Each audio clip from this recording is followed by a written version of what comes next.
Okay, so I'd like to talk about vinyl distortion today because I think it's a very interesting effect that not many people use on Ableton. Okay, so I've got an instance of operator that I'm going to make a sort of squelch effect on, and I'll show how when you're combining vinyl distortion with an auto filter you can get some really interesting results. So we'll make sure we've got a saw wave going on, put some LFO onto it. Speed it up.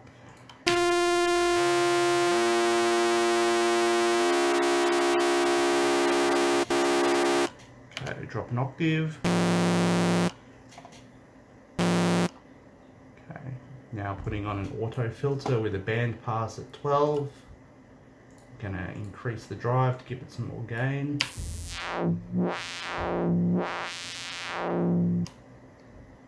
It sounds pretty basic, but as you can hear, this is the sort of thing that you're going to use as the basis if you're making some sort of squelch effect or something like that, maybe for Psytrance or some sort of, interesting sound effects.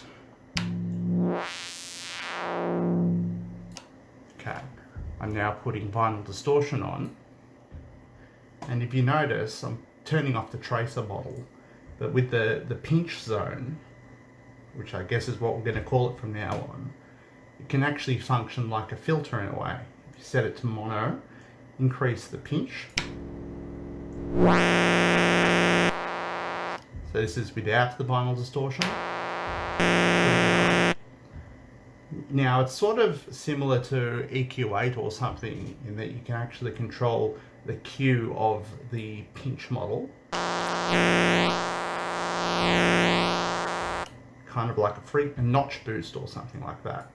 What I'm going to do, I'm going to group them, set the frequency of the auto filter to macro 1, as well as the frequency of the vinyl distortion. Now check out this.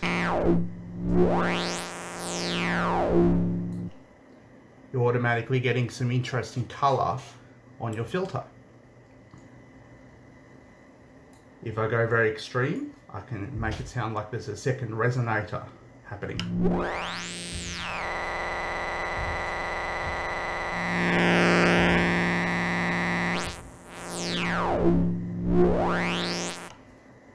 Okay, so that's what happens if you put it after the filter. This is what happens if you basically pre-distorting and filtering it to begin with.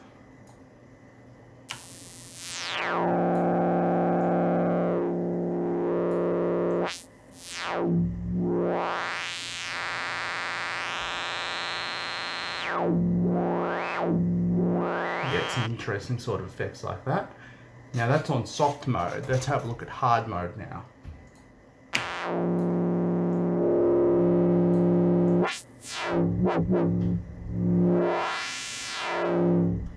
Pretty cool, I reckon. Let's try it after the auto filter.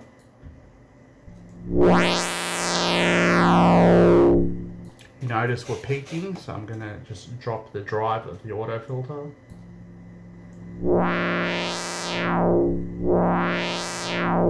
Okay, and if you had a little bit of delay on it, you could get a really interesting sort of effect. For instance, you'll put on one of the modulated delays, about chops delay.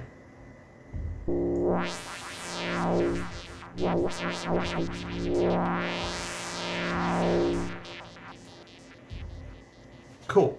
So that's one use of the vinyl distortion. I'm now going to show you another use that might be, if you're interested in making Neurobasses or something like that, it's an interesting way to filter it.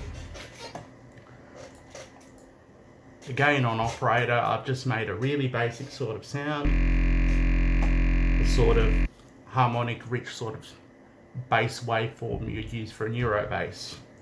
I'll increase the spread and the fine tuning to give it a little bit of movement.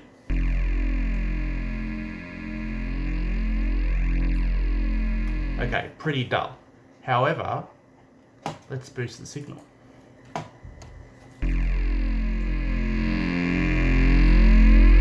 Okay, now we're ready to do some filtering. Now traditionally, you might use something like the EQ8 and do some automated filtering that way.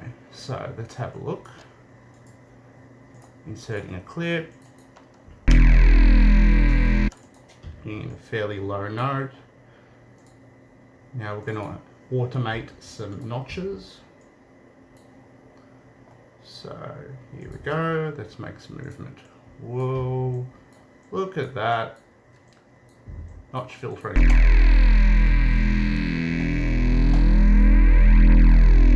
Let's do a second one. Drop the gain, increase the key this time, and let's muck around with the frequency. Set it up high, down low, boom.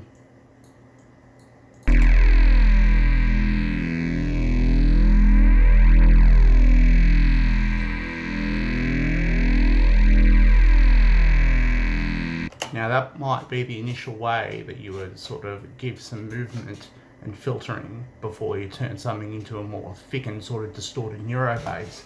However, we're going to achieve a similar sort of effect with vinyl distortion, again using the tracer model. We're going to set the pinch so it's sort of resonating quite a bit.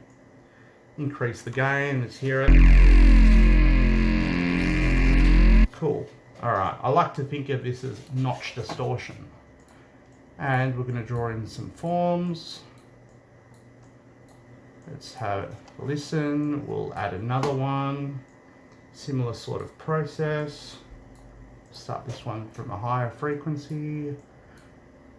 Down, up, down, up. You get the gist.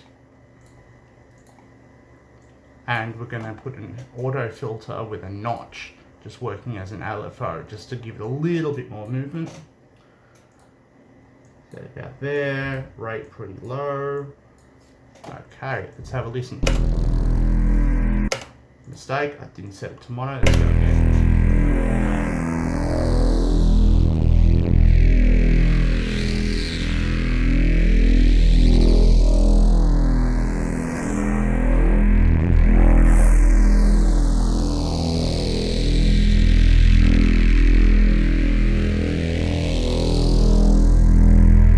That's starting to sound pretty cool. Let's continue the process. Add another vinyl distortion. Let's go hard this time. Super resonant pinch. Let's draw some more shapes in. As you can see, I'm kind of just doing it in a fairly random way because I'm just trying to give it movement, and this is very much a trial and error sort of process, and you just see what you end up with. So now we're on to our fourth vinyl distortion. The last two are set to hard. And I'll just finish drawing this and we'll see what we get. I'm predicting something that's got a fair bit of movement at this stage, and if you were to continue on to make it into a Neurobass, you'd have a pretty good basis. Let's have a listen. Okay, we're getting a lot of peaking, so we're going to put a limiter on. Where is the limiter? Cool. Drop the ceiling, reduce the gain.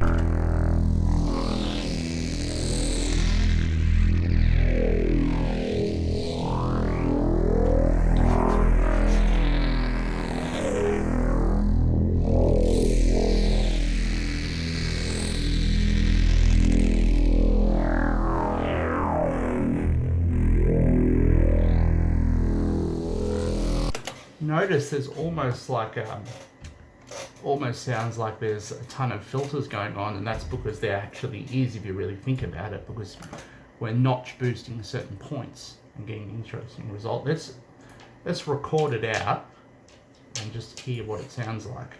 Or sorry, to see what it looks like. Okay, resampling in, go.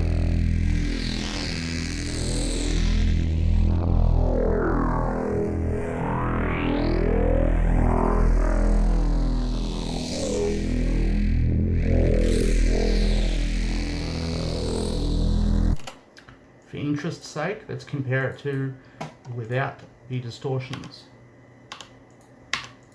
I'll leave the auto filter on just so you can see what it's like. Let's record.